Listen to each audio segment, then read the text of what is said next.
You're talking about a real person that has a heart and a soul. And we need to get back to the heart and soul of our own humanity.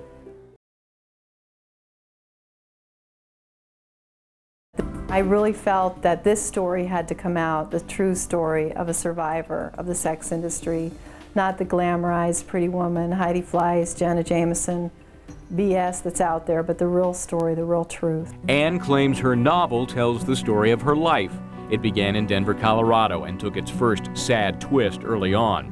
When her father left the family, she says she was sexually abused by an older man, a sex addict with a taste for young girls. Burdened with poor self-esteem, Anne turned on herself.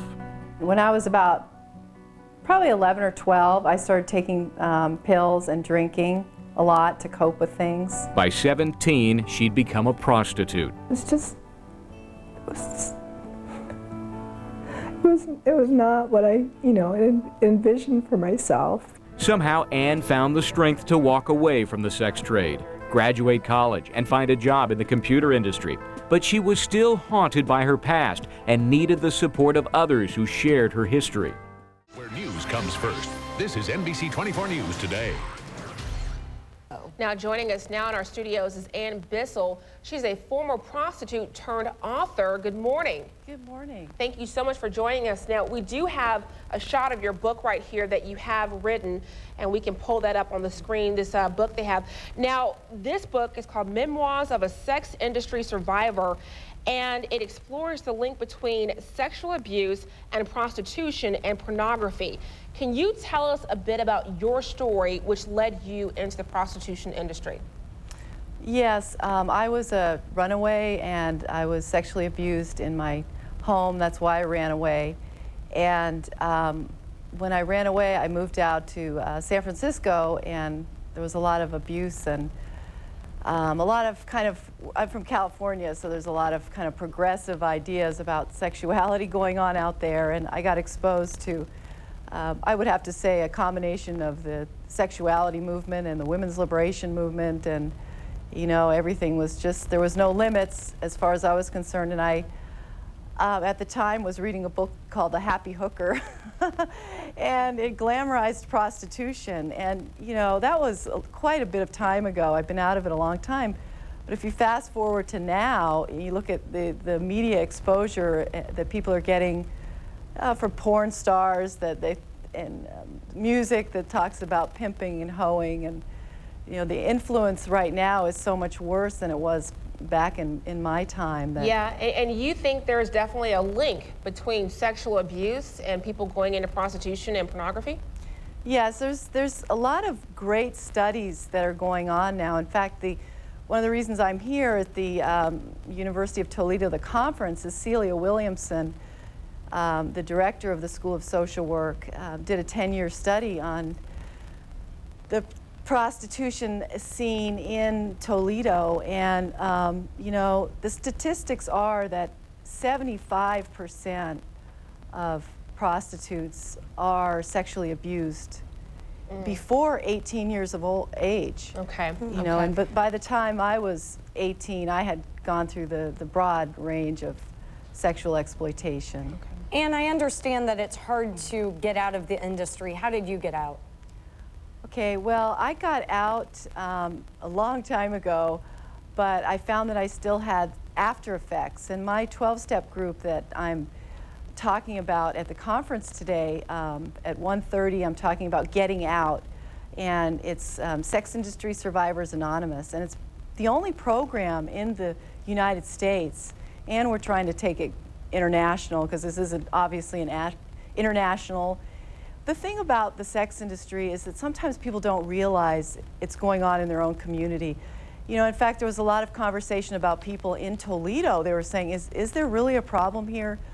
But as we have seen just with your shows that you've been covering, there's been underage teens arrested. And it's a nationwide problem. Also, another point I'd really like to get in there, I consider our nation's silent epidemic is the commercialized sexual exploitation of children. Right. We're talking about children. Okay, let me ask you one more question, because we're really out of time here. Okay. At the conference, you guys are debating whether or not to legalize prostitution. Where do you stand on that, and why? Okay, thank you for asking.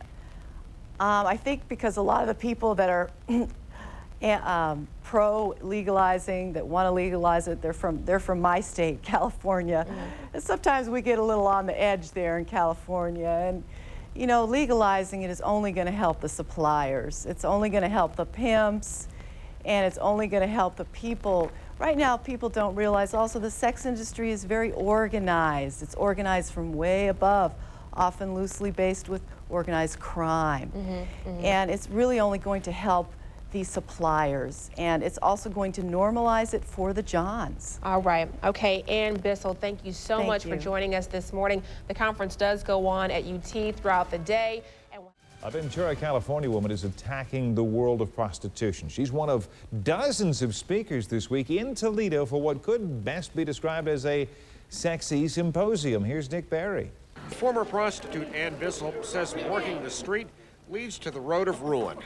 She's written a semi-autobiographical book called Memoirs of a Sex Industry Survivor, and also heads up a support group with a website for prostitutes and porno peddlers. You don't understand that if you legalize prostitution, it's actually going to increase trafficking. So there's a lot of things people don't understand because of the glamour around this business. Like that. But returning integrity to a woman's life is part of Ann Bissell's mission. Cleopatra Cameron is one of her success stories. Ann says the members of her support group share the same background. They were sexually abused as children. And she says when they come together, they talk, they cry, and they eventually heal. Dick Berry, News 11. Hookers on campus. Sounds like a video you might see advertised on late night cable, but tonight, dozens of academics, prostitutes, doctors, and others from the sex industry, that's what they call it these days, are gathering at the University of Toledo to talk about the effects of prostitution. NBC 24's Carla Hull was there as well. She joins us live from UT. Carla, this isn't, I guess, what you'd call your typical academic conference. Nothing is off the table at this first ever conference, and as you may expect, this is one of the best attended conferences at the University of Toledo. People are talking about the dangers to hookers and how best to get them off the street. And people are even advocating in favor of prostitution, saying it's empowering to women. But that's one perspective one former call girl cannot accept. And I've been out of it a long time. And I still have nightmares, flashback. I still have difficulties in my relationships. This is my third marriage. It's a good one, but I still have issues, you know, related to being a prostituted woman. Now, Ann Bissell worked as a call girl for about 5 years. She's since written a book and started a group to help other former prostitutes heal and get over the whole trade. Jim? Inside the real life of a prostitute. We will talk to a former streetwalker who says that she was addicted to that life, but what brought her there? And is Hollywood to blame yet again?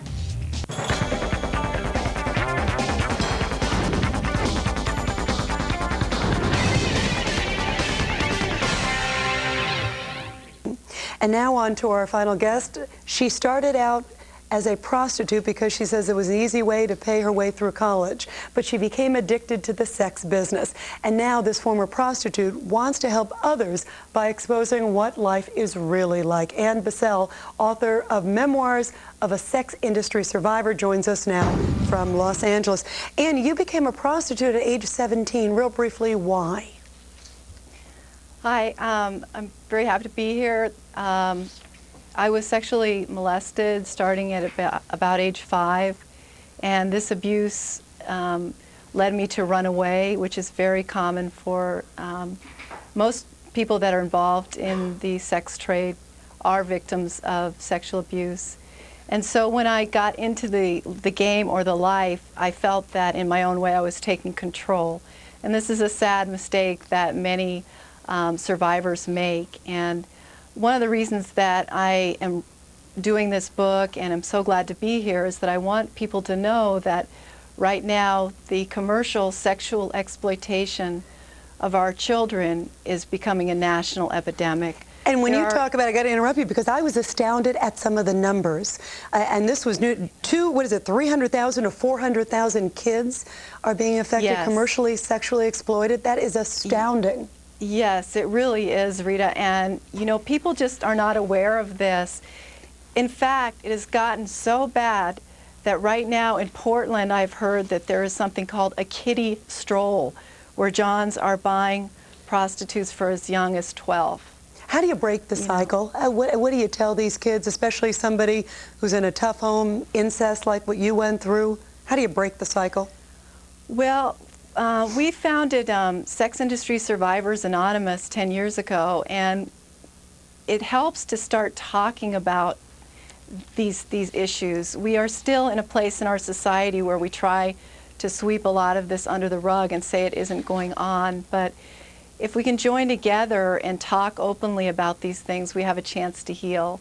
And that's my hope, is that people will read Memoirs of a Sex Industry Survivor, which will be in bookstores shortly, or they can order it from our website, and find out. And I hope the character in the book, Juliette West, will serve as a role model, because she goes and she's been out of the sex industry for 10 years. She's worked as a technical writer, which I actually did. I was a technical writer in the computer industry. I've been out of the sex industry for a long time, so you can get out and you can break the cycle. Well, I give you a lot of courage for speaking out, and hope it inspires others to also help and do some good. Thank you very much. We appreciate it.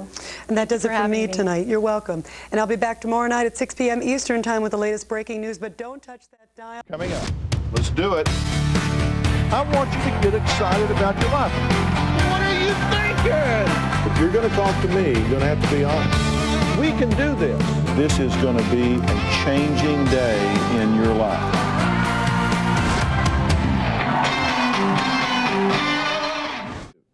Now, Ann Bissell is the author of Memoirs of a Sex Industry Survivor and founder of Sex Industry Survivors Anonymous. She's very much against legal prostitution. And so I welcome you to the show. And then you are Dennis Hoff, is that how I pronounce it? And you own and operate the Bunny Ranch, which is a legal house of prostitution. She's got goals that she wants to achieve, and she's never going to do it at a normal $30,000, $40,000 a year job. Okay, and you think that it's not a bargain? I think whether or not it's legal, it's still paid rape. And if you know, you can legalize having to have sex with a 300-pound man with warts all over his you-know-what, not to be too graphic. But it's, you know, it's still something that for me, I was in it for 5 years and got out, thank God. And now I help sex industry survivors all over the United States. They call me, Dr. Phil, they call me and they're in pain. They're in pain, they don't want to be in it, whether it's legal or not. They have post-traumatic stress disorder, they have nightmares, they have flashbacks. I still have these things. So how much money is your self-esteem worth? And so are you ever going to say yes to this? Oh, no, no. Okay, Ann? The state of Nevada. Okay, Ann, what do you want to say? Thank you. I never was arrested. There was no legal issues involved with it. But what I'm stuck with is a price tag called post-traumatic stress disorder. I have nightmares. I have flashbacks. I can never see a man in a normal way. My life has been impacted, and I'll never be free of it completely. Yes, there is hope, and yes, you can get healing, because I work with other sex industry survivors and we heal. But let me tell you something, the journey to healing is very tough. There's a high mortality rate with sex industry survivors. You may be a hot ticket now, but what's going to happen down the road? And I don't know how long you were doing this for. You said how many years? 5.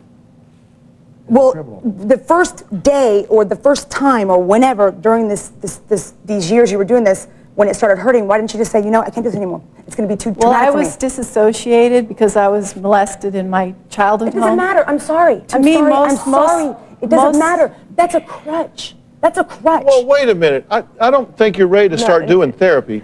No, but you don't understand the fact that is a crutch. I don't need crutches. I have a reason. You know, I think that I want to leave you with this thought. You